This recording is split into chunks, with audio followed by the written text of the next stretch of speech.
করে না বাবু, এই তো। এক্সকিউজ মি ভাইয়া, হ্যালো, আপনি কি করছেন? হ্যাঁ বারবার আপনি আপনার কাজ করুন, সমস্যা নেই তো। আশ্চর্য ভাইয়া, আমি কতক্ষণ যাবত দেখলাম যে আমি যখনই আমার বাচ্চাকে ফিট করানো ট্রাই করছি আপনি তো খাওয়াচ্ছেন কেন? বাচ্চাকে দুধ খাওয়াতে হয়, আপনি বাসায় গিয়ে দুধ খাওয়ান। আপনার কি কোনো লজ্জা শরম নেই নাকি? ভাইয়া, এটা আপনি কেমন কথা বলেছে? ওর ক্ষুধা লাগছে, ওর এখন দুধ প্রয়োজন, আর আপনি কিনা বলতেছেন এটা খাওয়ানোর জায়গা। আমি মানছি আমি বাসের মধ্যে আছি, বাট ও তো একটা বাচ্চা, বারবার আমার এই বাচ্চার ফিট করানোর ভিডিও করতেছেন। দেখেন, আপনার বাচ্চাকে ফিট করাচ্ছেন, করার সমস্যা নেই।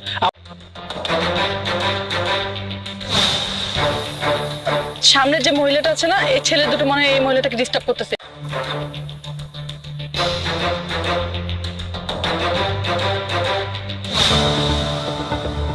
বাচ্চাকে নিশ্চিন্তে ফিট করান, আমরা দেখছি। তোদের ঘরে কি মা বোন নাই? বাসের মধ্যে একটা মেয়েকে ভাবে হ্যারাস করতে লজ্জা করে না? মানুষ না মানুষ এরকম ডিস্টার্ব করে থাকতে আমি এই মানুষটা এই আপনারা কি বাসে ওঠেন নোংরামি করার জন্য? এই বস তো তোমাদের কমা নাই, মেয়ে দেখলে কি তোমাদের কিভাবে করতে পারলেন? আজকে যদি এই ঘটনাটা আপনার বোন অথবা আপনার মায়ের সাথেই হতো তাহলে কেমন লাগতো? হ্যাঁ, বুঝতে পেরেছি। আসলে কি জানেন, আপনাকে না উত্তক্ত করছে, আর আমরা 7 নম্বর রোডে আছি, আপনারা একটু তাড়াতাড়ি চলে আসুন। ম্যাডাম প্লিজ প্লিজ, আপু প্লিজ প্লিজ, আমাদেরকে মাফ করে দেন, আমরা অনেক বড় অন্যায় করে ফেলেছি। আসলে আমরা ভাবিনি যে আর কখনো এমন কিছু করবো না। প্লিজ আপু, আমরা আমাদের ভুলটা বুঝতে পেরেছি আপু।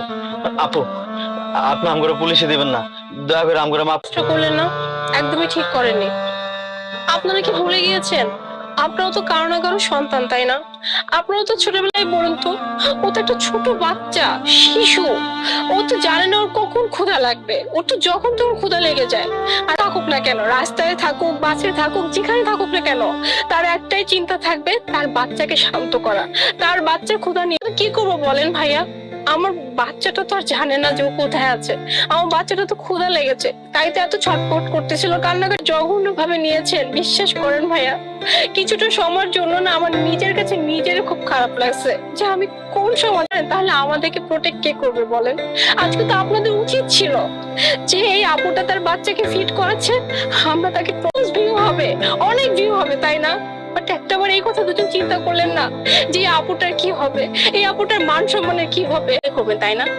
আপনাদেরও তো কখনো না কখনো সন্তান হবে, আপনার ওয়াইফও তো হয়তো কোথাও না কোথাও ট্রাভেল করবে তার বাচ্চাকে নিয়ে, তখন লাগবে, জাস্ট একটু ভেবে দেখবেন। আর আপু, ভাইয়া, আর বাকি সবাইকে বলছি, আপনারা আজকে যেভাবে আমাকে প্রোটেক্ট ক্ষুধার যন্ত্রণায়, আপনাদের সবাইকে অসংখ্য অসংখ্য ধন্যবাদ। আপনাদের কাছে সারা জীবন আমি কৃতজ্ঞ থাকবো।